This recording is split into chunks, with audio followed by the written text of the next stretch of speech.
Hi friends, అందరికీ నమస్కారం. నేను మీ దేవుడు.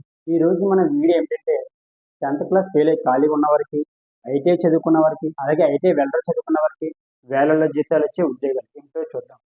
నెంబర్ 1 వచ్చేసి వెల్డింగ్, నెంబర్ 2 వచ్చేసి ఫ్యాబ్రికేషన్, అలాగే నెంబర్ 3 వచ్చేసి మెకానికల్ హెల్పర్స్, అలాగే నెంబర్ 4 వచ్చేసి హోటల్ మేనేజ్మెంట్లో సర్వర్ కానివ్వండి, కుకింగ్ హెల్పర్స్ కానివ్వండి, సూపర్వైజర్స్ కానివ్వండి. ఓకే, వెల్డింగ్, ఫ్యాబ్రికేషన్, మెకానికల్ హెల్పర్స్కి పెద్ద చదువుతో పని అయితే లేదండి.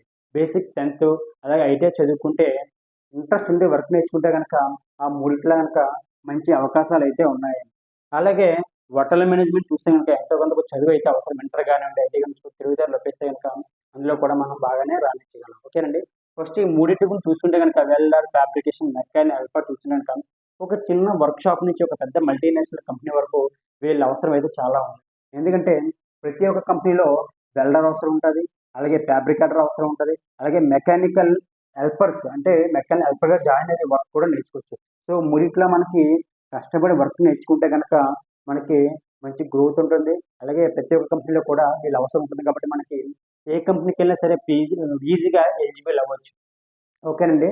అలాగే నెంబర్ 4 వస్తే గనక మనం అంటే 3 కూడా కష్టపడాలండి. కొద్దిగా హార్డ్ వర్క్ ఉంటుంది. అలాగే హోటల్ మేనేజ్మెంట్ వచ్చేసరికి అంత హార్డ్ అయితే ఉండదు. ఓకే అండి. ఇందులో లైట్‌గా మనం తెలివితేటలు ఉపయోగించి మంచి మనం మాట్లాడే భాష బావుంటే గనక ఈజీగా అందులో మనం హెల్ప్ అవ్వచ్చు. ఓకే అండి. ఫస్ట్ మనం ఈ 4 కల్లా ఫస్ట్ వెల్డింగ్ గురించి తెలుసుకోవచ్చు మనం ఫస్ట్ ఆఫ్ ఆల్. ఓకేనండి. వెల్డింగ్ అంటే ఏమి లేదండి. వెల్డింగ్ అంటే 2 లేదా అంతకంటే ఎక్కువ భాగాలను ఫిల్లర్ మెటల్ ఉపయోగించి, అలాగే వేడి, ప్రెషర్ మరియు ఎలక్ట్రిక్ ఆర్క్ ఉపయోగించి 2 భాగాలను పర్మనెంట్ జాయింట్ చేసే విధానాన్ని వెల్డింగ్ అంటారు. అండి.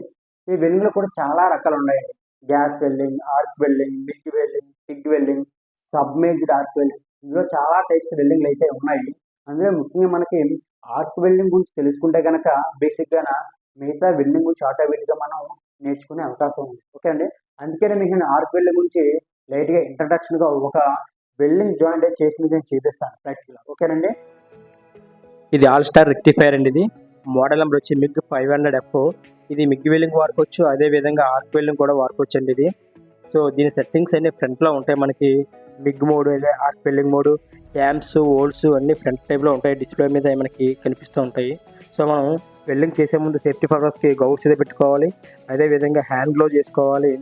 ఇప్పుడు మనం జాబ్ సెటప్కి ఎర్త్ అనేది, గ్రౌండ్ ఎర్త్ అనేది జాబ్కి సెటప్ చేసుకోవాలి. ఇప్పుడు మనం అదే హోల్డర్ అండి, హోల్డర్కి మనం ఫిల్లర్ మెట్ అయితే పెట్టుకోవాలి. ఫిల్లర్ మెట్ అంటే ఎలక్ట్రోడ్ అండి. నేను మ్యాగ్నర్ కంపెనీ అయితే తీసుకున్నాను, డయామీటర్ 3.15 ఎలక్ట్రోడ్. సో నేను హోల్డర్కి అయితే సెట్ చేసుకున్నాను. ఇప్పుడు మనం కరెంట్ అడ్జస్ట్మెంట్ కోసం ట్రైల్ వేస్తున్నాను. సో మనం కరెంట్ సరిపోయిందో చెక్ చేసుకుంటున్నాం. సో ఇప్పుడు మనం జాబ్ సెటప్ అనేది చేసుకోవాలండి. నేను టీ జాయింట్ చేస్తాను, మీకు శాంపిల్ పర్పస్కి టీ జాయింట్ అనేది వెల్డింగ్ చేస్తున్నాను. ఫిల్లెట్ వెల్డ్ అండి, 1G పొజిషన్. సో ఇప్పుడు నేను జాబ్ ట్యాక్ అయితే చేసుకుంటున్నాను.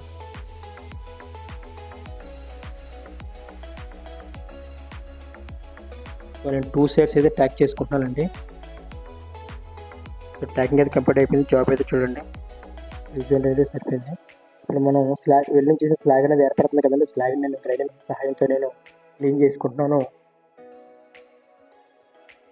అదేవిధంగా నేను వైర్ బ్రష్తో కూడా క్లీన్ చేశాను. సో ఇప్పుడు ఫుల్ వెల్డింగ్ అయితే స్టార్ట్ చేస్తున్నానండి. స్టార్ట్ చేశాను. సో కరెంట్ వచ్చేసి మనకు డిస్ప్లే మీద కనిపిస్తుంది చూడండి, 115, 116 రేంజ్లో అయితే కరెంట్ ఉంది.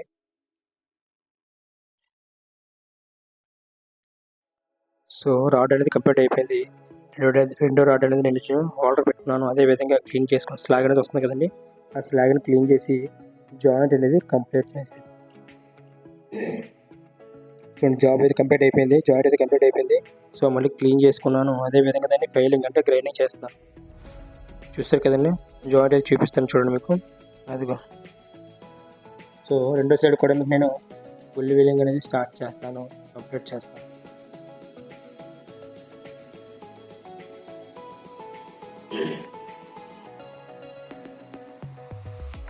రెండు సెకండ్ టైప్ కూడా కంప్లీట్ అయ్యింది. సో మనకి వెల్డింగ్ అయింది కాబట్టి స్లాగ్ అనేది క్లీన్ చేయాలి కాబట్టి స్లాగ్ క్లీన్ చేసుకుని వెల్డింగ్ అయితే చూపిస్తాను. జాయింట్ అయితే పర్ఫెక్ట్గా వచ్చింది. కరెంట్ హ్యాంప్స్ అన్ని కరెక్ట్గా సరిపోయాయి కాబట్టి పర్ఫెక్ట్గా జాయింట్ వచ్చింది. ఈ ఆర్క్ వెల్డింగ్ గురించి మీకు బేసిక్‌గా ప్రాక్టికల్‌గా చేసి చూపించాను కదండి. ఇది మీకు ఓన్లీ ఇంట్రడక్షన్, మీకు వెల్డింగ్ అంటే ఎలాగుంటదని చూపించడం మాత్రమే, చిన్న జాయింట్ అనేది మీకు వెల్డింగ్ చేసి చూపించాను కదండి. ఎందుకంటే ఏ వర్క్షాప్కి వెళ్ళినా ఒక కంపెనీకి వెళ్ళినా సరే ఈ వెల్డింగ్ నేర్చుకుంటే ఈజీ ఎంప్లాయ్మెంట్ అండి. ఎందుకంటే బేసిక్గా 10th చదువుకున్నా ఐటీ చదువుకున్నా సరే అన్ఎంప్లాయ్మెంట్కి ఈ వెల్డింగ్ అనేది ఈజీగా ఉపయోగపడుతుంది. ఎందుకంటే అండి ఒక బేసిక్గా ఒక వెల్డింగ్ నేర్చుకున్నా లేకపోతే ఒక కంపెనీలో జాయిన్ అయ్యి హెల్పర్గా జాయిన్ అయ్యి వర్క్ కూడా నేర్చుకున్నా సరే మనకి ఫ్యూచర్లో గ్రోత్ అనేది బాగుంటుంది. ఎందుకంటే కష్టపడి వర్క్ నేర్చుకుంటే కనుక వెల్డింగ్ నేర్చుకుంటే కనుక మనం అబ్రాడ్ వెళ్ళే అవకాశాలు కూడా చాలా ఉన్నాయి. సింగపూర్, దుబాయ్ ఇలా వెళ్ళి కూడా మన జీతాలు చాలా ఎక్కువగా సంపాదిస్తున్నారండి. ఓకే అండి. కాకపోతే హార్డ్‌గా ఉంటుంది. కానీ కష్టపడి నేర్చుకుంటే గనక నాకైతే బెస్ట్ ఆప్షన్. ఓకేనండి. నన్ను ఆదరించి సపోర్ట్ చేస్తే గనక ఈ ఆర్క్ వెల్డింగ్ గురించి ఏ టు జెడ్ కోర్స్ అనేది స్టార్ట్ చేసి దశల వారీగా అంటే ఎపిసోడ్ రూపంలో మీకు ఏ టు జెడ్ వెల్డింగ్ గురించి నేను వీడియో చేసి అలాగే ప్రాక్టికల్‌గా కూడా వీడియో చేసి మీకు నేను థియరీగా మరి ప్రాక్టికల్‌గా వీడియో చేసి మీకు పిన్ టు పిన్ ఎక్స్‌ప్లెయిన్ చేస్తాను. ఓకేనండి. అలాగే నా వీడియో నచ్చినట్లయితే లైక్ చేయండి. అలాగే కామెంట్ చేయండి. ఓకే. ఇది మీరు లైక్ చేయడం వల్ల మీకు ఎవరైతే మీకు ఈ వెల్డింగ్ నేర్చుకోవాలంటారో వాళ్ళకి ఈ వీడియో అనేది రికమెండ్ అవుతుంది కాబట్టి లైక్ చేయండి. అలాగే కామెంట్ చేయండి. నా channel DSM vlogs in Telugu channel మాత్రం సబ్స్క్రైబ్ చేయండి. ఓకేనండి. Thank you.